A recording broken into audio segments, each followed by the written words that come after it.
I'm Jocelyn in IU Housing in the Operations and Assignments area. The housing application is actually open now. We opened in early February, and we hope that students apply by May 1 to be in our first priority window.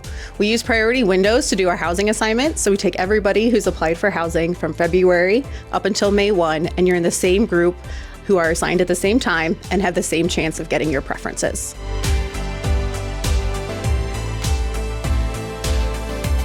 A few years ago, we changed our process to go to priority windows. Our housing application opened in February, and our first priority window ends on May 1.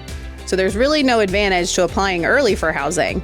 We want you to take your time, be sure IU is the right fit for you, do a little research on our housing options, then complete the application.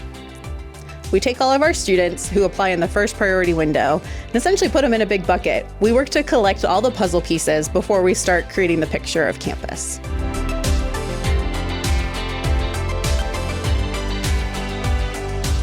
On the housing application, we first ask you to provide us the rate category you're interested in. This could be economy, standard, or enhanced, and we will work to place you at or below that rate category.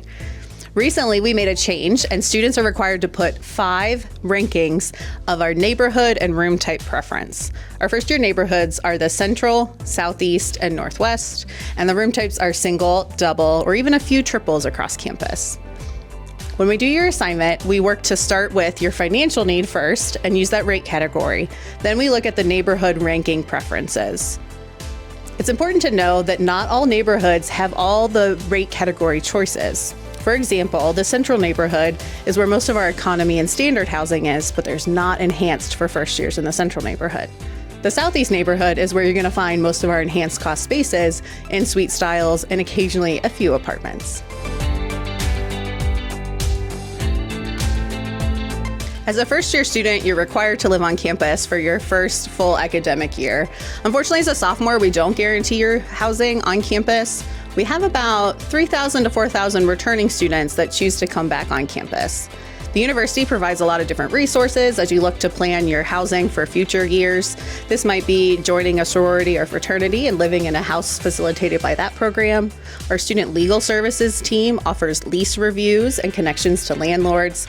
Or the IDS, the Indiana Daily Student, our student paper, hosts 2 different housing fairs, one each semester for you to browse.